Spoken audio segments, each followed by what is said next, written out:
aquí tras la publicidad. Y es que queremos presentarles a un poeta, profesor, nacido en Alcalá de Guadaira y que vive en Carmona, que se llama Jesús Cárdenas. Él acaba de presentar su último libro, La luz de entre los cipreses. Muy buenas noches, Jesús. Buenas noches. Bueno, háblanos un poquito de este último trabajo tuyo y luego pues nos comentarás tu relación con el Viso, que te entregaron aquí un premio no hace mucho. Cuéntanos. Sí, este libro viene dado por un proceso de trabajo largo de 3 años y también yo destacaría de él la sencillez. Yo destacaría la sencillez, el nudo común de la soledad y sobre todo que hay muchos poetas ¿Sí? en él, como Felipe Benítez Reyes, Luis García Montero, etcétera. Y en comparación con otros libros tuyos que has publicado, que los has traído, algunos de ellos, este es más pequeñito, más como edición de bolsillo. ¿Por qué has decidido eso? Sí, porque la editorial Ediciones Enuidas se dedica dentro de una línea de rayas, como se puede ver en la portada, ¿Sí? tiene siempre el detalle de hacer unos libros pequeñitos para que se pueda manejar mejor, se lea mejor. Estamos hablando de un libro de poemas que va en torno a 76 páginas, con lo cual son bastantes poemas. ¿Sí? ¿Encontramos alguna temática general en estos poemas? Por supuesto, el tema de la soledad, el tema del amor, el desamor, la herida, el dolor, es como un mismo campo semántico que influye, que gira todo alrededor del propio título, la luz de entre los cipreses, que viene a decir la esperanza que hay detrás de los cipreses, un árbol mortuorio dentro de nuestra tradición cristiana y que se dedica simplemente a dejar traspasar esa luz, ¿no? Este título viene dado por una anécdota en la Alhambra, en una de las visitas a la Alhambra, buscando el patio de los Arrayanes, hay 2 hileras enfiladas de cipreses y por ahí deja una luz traspasar, que es una luz, a mi entender, esperanzadora. Y por eso ahí se explica el título de La luz de entre los cipreses, ¿no?, de este poemario. ¿Por qué crees que se ha escrito tanto sobre los cipreses, como por ejemplo el libro de La sombra de cipreses alargada? Sí, quizás porque nos choca un poco ver este tipo de árboles en la ciudad. Por ejemplo, yo me quedo encantado cuando cada vez que voy a Granada ¿Sí? y encuentro la zona del Realejo, del barrio del Realejo, poblada de cipreses, ¿no? Y llama mucho la atención, claro, porque siempre se ve en los cementerios, Sí. pero extraña y luego al final te termina gustando. Es una cosa muy curiosa. Recibiste, Jesús, en el Viso del Alcor el premio por el certamen de poesía José María de los Santos. Sí. Háblanos un poquito de esto. Sí, fue concedido en 2005. Lo tengo aquí. Sí, muéstraselo a la cámara. Y la verdad es que me hizo mucha ilusión. Fue un premio a toda una labor de muchos años. El artista, el poeta, se va haciendo a lo largo de muchos años a la sombra. Entonces, no es como quizás un músico o un pintor que fácilmente expone sus obras, sino que está casi siempre a la sombra y es muchas veces a través de los premios literarios, de los certámenes literarios, es como sale a la luz, ¿no? Entonces, digamos que mi obra sale a la luz a partir de la concesión del premio del Viso del Alcor del certamen literario José María de los Santos en 2005. Se publicó en un formato donde incluía otros premiados y un premio local de poesía y luego otros tantos de narrativa. Por eso el libro también es más grueso.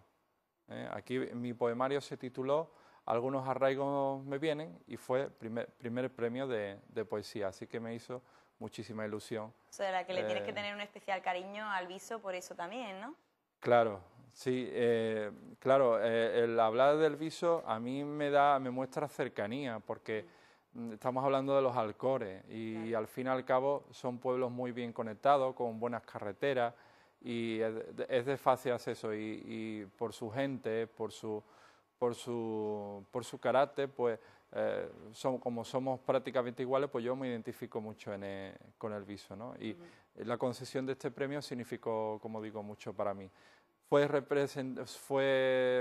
lo otorgó, lo recogí de manos de mi padrino, José Manuel Campos, pues gracias al señor alcalde y al delegado de Cultura del Viso. Nos has traído algunas obras tuyas. ¿Qué nos puedes comentar de lo que tenemos aquí encima de la mesa? Sí, pues empezaría hablando de mi labor como profesor y como ensayista, y son 5 libritos, publicados en la editorial sevillana Van Zeulen. Es lo que todo ahí, así lo enfoca la cámara. Sí, sigue.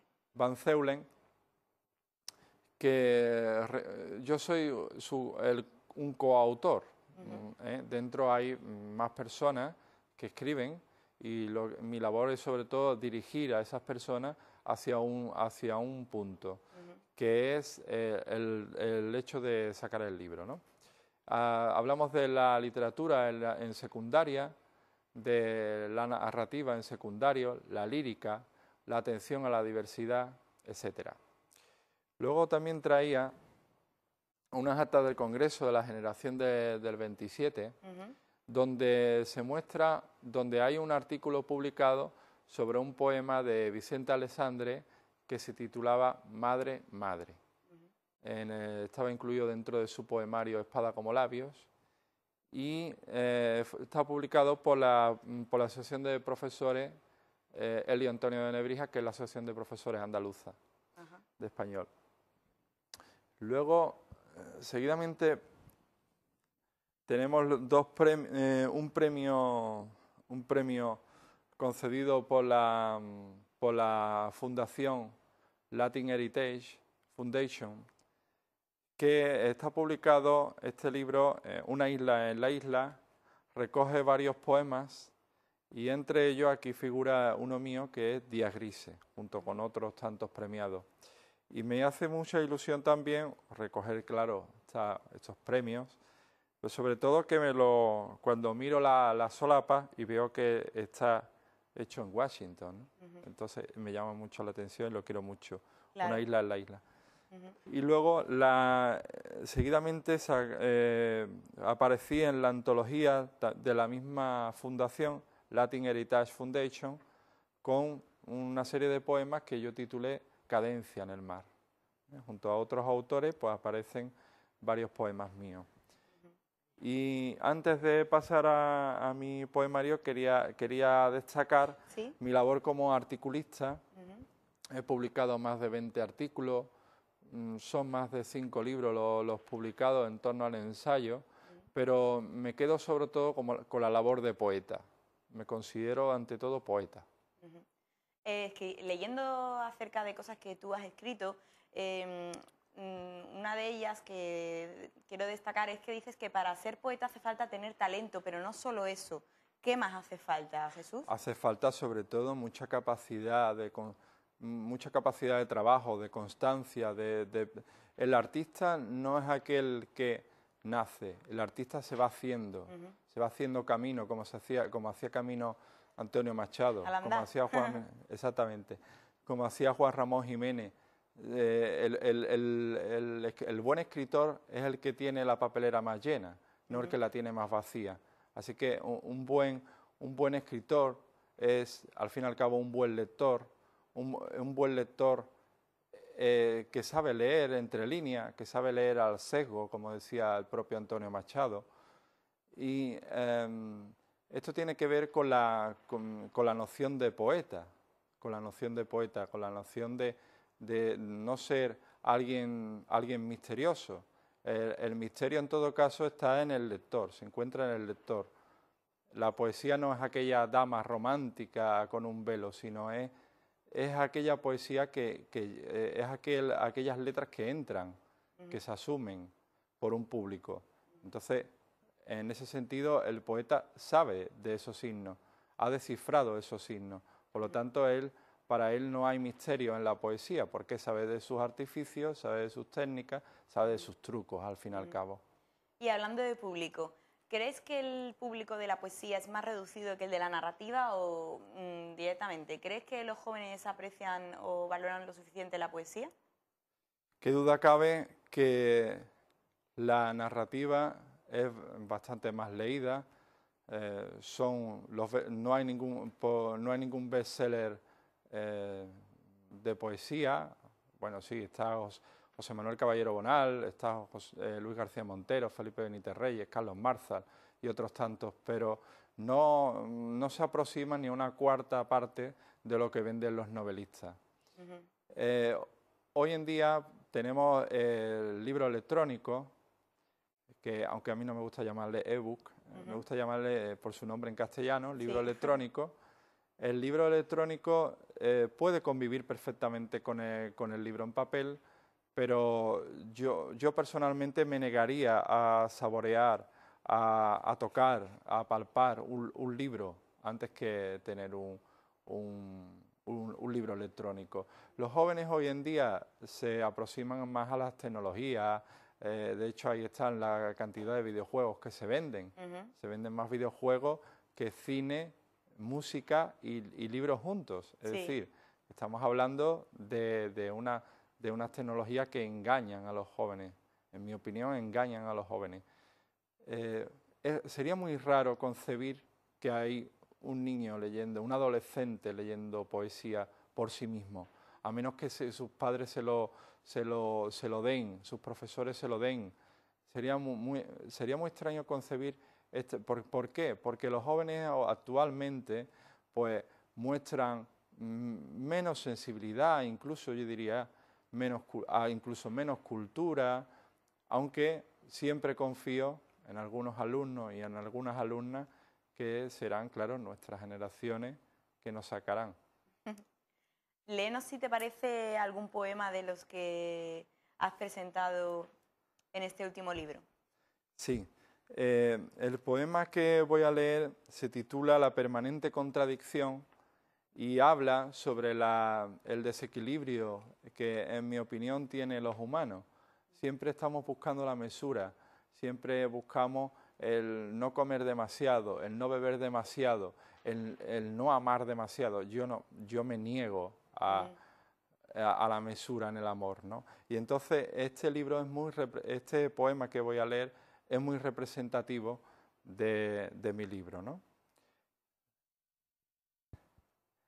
Soy el hielo y la sal juntos, el permanente blanco de lo que ansío y el negro que deviene.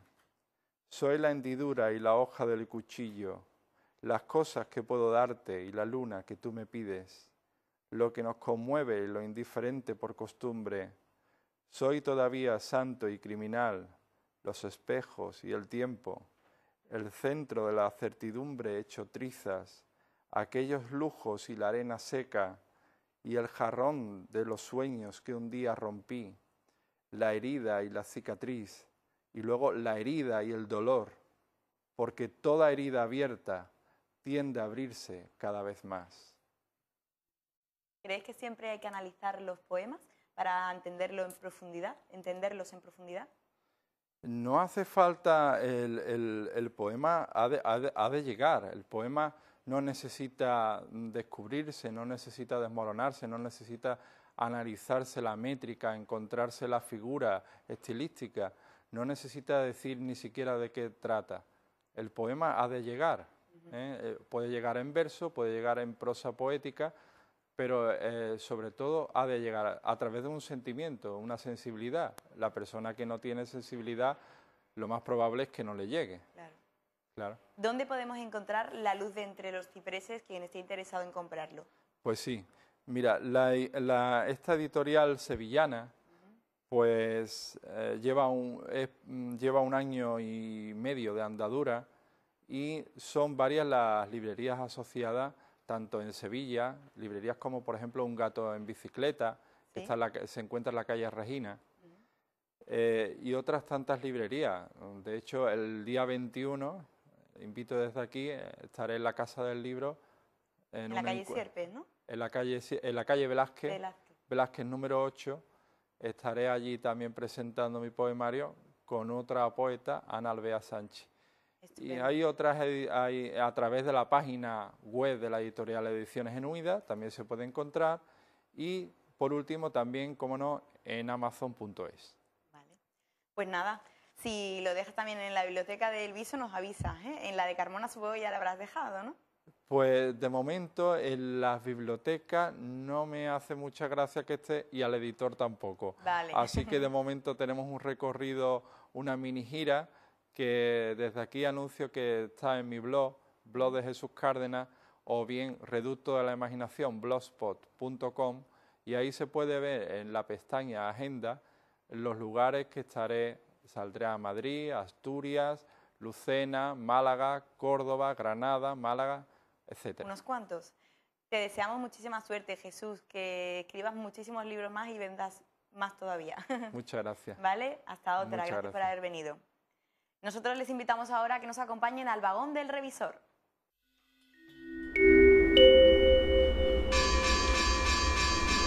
No me lo leí bien.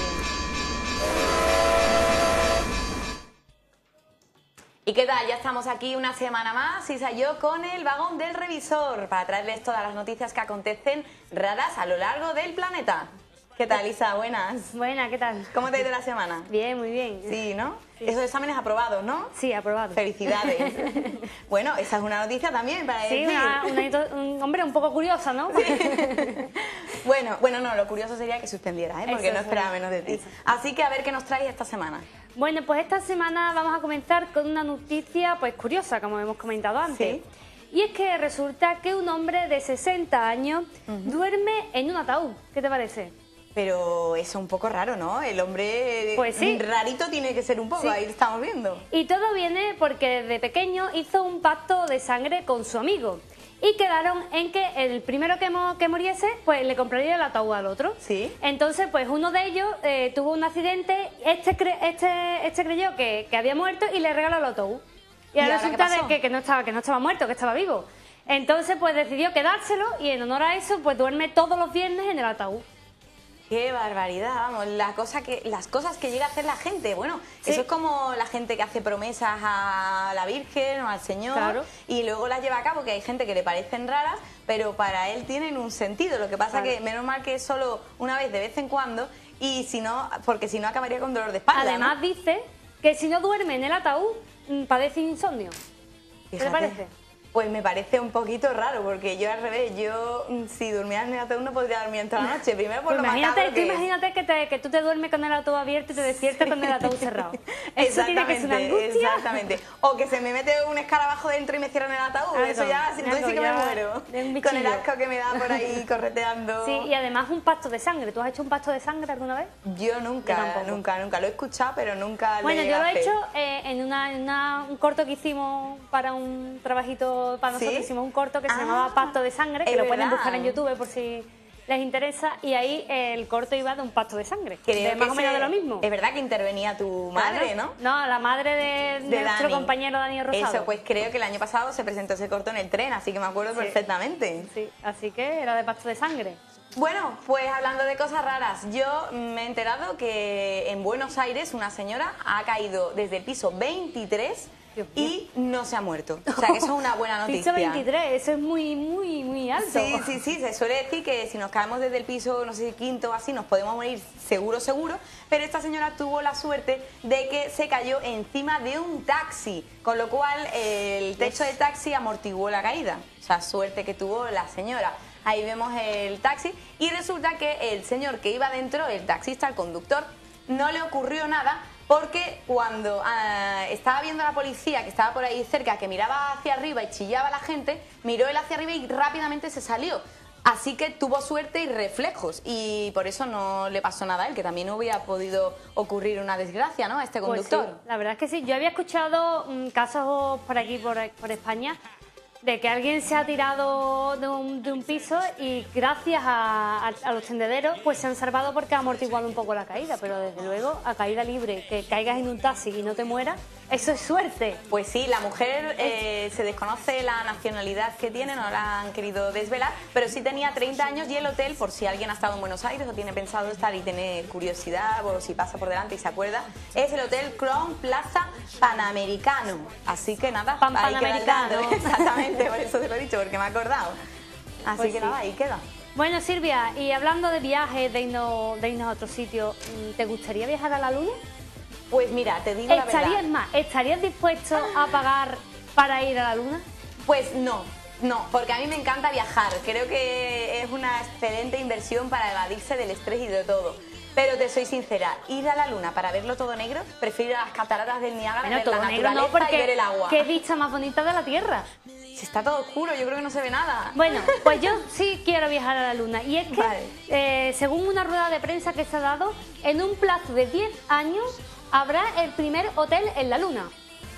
O sea, que la gente pagará para estar ahí una semana, por ejemplo. Por ejemplo, no quiero ya imaginarme la cifra que tiene que costar Exactamente, yo una creo que semana en la Luna, aunque pero quisieran, nunca podría ir. a lo mejor montan un marinador. Eso estaba pensando en vez de yo. un Disneyland, un Disney Moon, no Sí. sé, algo yo qué sé. Pero digo yo, ¿y qué harán con el agua?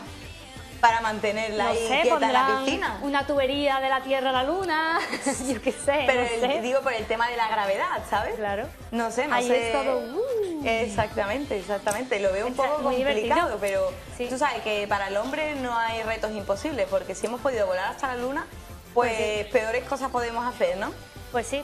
Además que la NASA tiene otros destinos también, como Marte, incluso un asteroide que hay muy cerquita de la Tierra, pero que primero se van a centrar en la Luna, que hace ya mucho tiempo que fueron, y que pues ya se ve que van a poner un hotel en la Luna.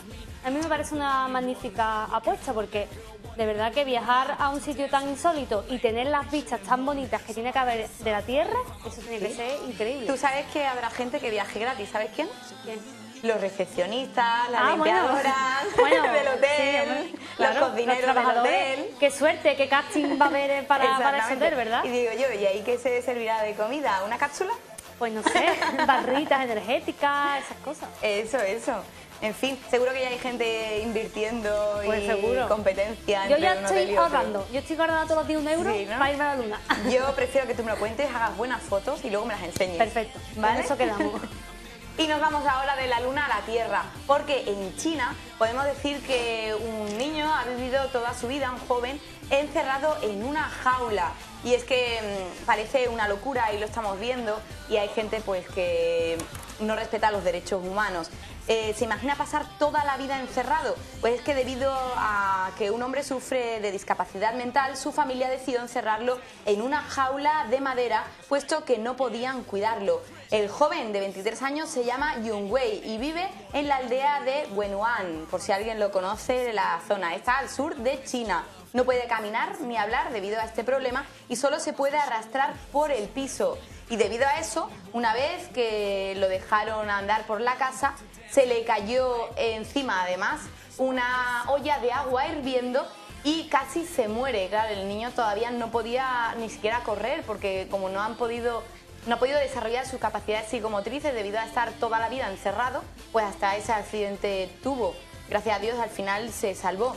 Así que Muy no fuerte había nadie el que le caso. cuidara cuando lo encontraron, para que veamos lo afortunados que somos por no sufrir esa serie de tratos inhumanos que en otros países, por desgracia, sin comerlo ni beberlo, mucha gente sí lo vive, ¿verdad, Isa? Bueno, yo conozco una situación similar y es que una niña pequeñita llamada, es el caso de Jenny, una niña norteamericana, pues la encerraron en una casa, la encerraron en una habitación atada a una silla. Sí. Y allí tuvieron a la niña muchísimos años y ya después se dieron cuenta cuando la niña pues tenía unos 12 años y la niña no sabía hablar, no sabía andar, no sabía hacer nada. Y es como si, o sea, cuando tú no desarrollas las capacidades... Nadie te las enseña. Claro, nadie te las enseña cuando eres pequeño. Cuando ya tienes unos 12 años, que ya has pasado la edad infante... De aprendizaje. No eres capaz de aprenderlo. Y esta niña, pues, es como si tuviera un retraso, no sabe hacer nada. Claro. Bueno, si te acuerdas, el año pasado se hizo una película en el cine de un hombre lobo que se insertaba... No un hombre lobo, un hombre que había sido criado con animales, con lobos, y se insertaba en la sociedad y no sabía nada. Y eso estaba basado en hechos reales. Pues sí.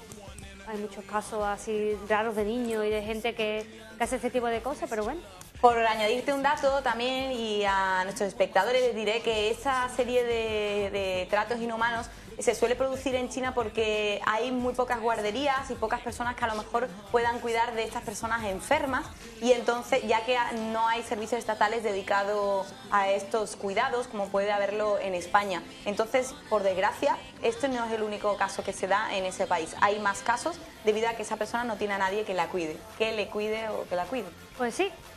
Y bueno, después vamos de tu noticia, vamos a algo, bueno, no alegre, más diferente, pero sí por lo menos. diferente y curioso. Y es que en Toronto han detenido a un hombre por extraer la plata de radiografías. ¿Qué te parece, Silvia? Pues que cuando hay crisis Increíble. todo es posible y la gente busca dinero de donde no lo hay. Pues sí, y es que a este hombre pues lo detuvieron.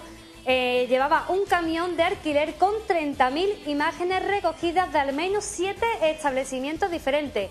Y es que esta alarma saltó después de que las personas que trabajan en los hospitales pues dieran la alerta de que se estaban desapareciendo muchísimas radiografías. Sí. Y después pues la policía investigó y encontró a este hombre pues que las iba almacenando y que las vendía.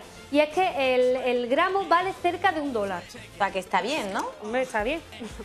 También te diré, Isa, que yo guardo las radiografías para otra cosa, por si tú quieres saberlo, para cuando vivas en tu casa nueva y lo tengas siempre en el coche. Con una radiografía, cuando se te olvidan a lo mejor las llaves en casa o eso, pues puedes abrir tu propia casa si no has cerrado con llave. ¿Sí? Sí. Silvia, estás dando aquí una pista para los ladrones No, increíblemente. es que un cerrajero es muy caro, La mía Isa. no se la puede abrir porque yo tengo triple cierre, 4 pestillos, vamos, la mía no se abre con una Es radiografía. verdad. Hombre, por eso hay que a veces cerrar arriba y Claro, abajo. siempre cerrar las puertas. Pero para arriba que y no entre abajo, nadie. yo estoy hablando que eso no se puede hacer cuando tú echas la llave, sino cuando cierras solo claro, de cerrar. claro, cuando tiras de la puerta. Cuando echas la llave no puedes abrirlo con una radiografía. Yo estoy hablando de cuando tiras de la puerta. Pues voy y a es que un pensar. cerrajero es muy caro y Ya a sé veces que puedo ir a tu puede casa resolverte un cuando problema. te veas salir, ya sé que puedo ir a tu casa cuando dejes el portal. No, yo he hecho la llave, yo he hecho la llave. En fin, que todo es bueno para salir de la crisis. Pues sí, la verdad es que sí. Y bueno, tampoco es tan malo vender radiografías, ¿no? Si la gente las va a tirar, ¿no? Sí, bueno, que aquí cada uno hace lo que puede. Y hablando de otra cosa, ahora pasamos a una radiografía, una prueba médica. Pues yo hablo ahora de una enfermedad rara que le ha ocurrido a una chica norteamericana llamada Ellie Jacob, que resulta que con 17 años ella estaba en plena pubertad. Dios. Y no paraban de crecerle sus senos. La enfermedad se llama macromastia juvenil. Y la enfermedad le provoca unos dolores muy grandes porque no le para de crecer el pecho. Ella mide 1,62 y ya ven que es desproporcional el pecho que tiene. Todo comenzó, como a todas las chicas, cuando entró en la pubertad, pero a diferencia de las demás, sus senos aumentaban de forma continua. La única manera de ayudarla de momento es con simples medicamentos para calmar el dolor. Su deseo de operarse es enorme. Lo que pasa es que hasta los 21 años los médicos no recomiendan que se opere porque dicen que hasta esa edad pues, los pechos se están desarrollando en una chica. Así que la pobre tendrá que aguantarse unos añitos más. Pues sí. Y sobre todo los dolores de espalda que le puede provocar, ¿no, Isa? Pues sí, imagínate ese pecho, si mide lo mismo que yo y, Dios mío, tiene 3 veces o 4 o 5 más que yo, Incluso pues imagínate. no creo que a veces duerma a gusto tampoco. Pues tiene que ser incomodísimo. Pues sí, pobrecilla, pero bueno, hay una solución, de momento gracias a la medicina que está muy avanzada, pero tendrá que esperar unos añitos. Pues sí. En fin, hay cosas peores, ¿no? Pues sí, como la muerte, que no se puede evitar. Eso, la semana que viene nos vemos con más cosas, Isa. Pues sí, nos vemos. Pues hasta la semana que viene con el revisor. Hasta luego.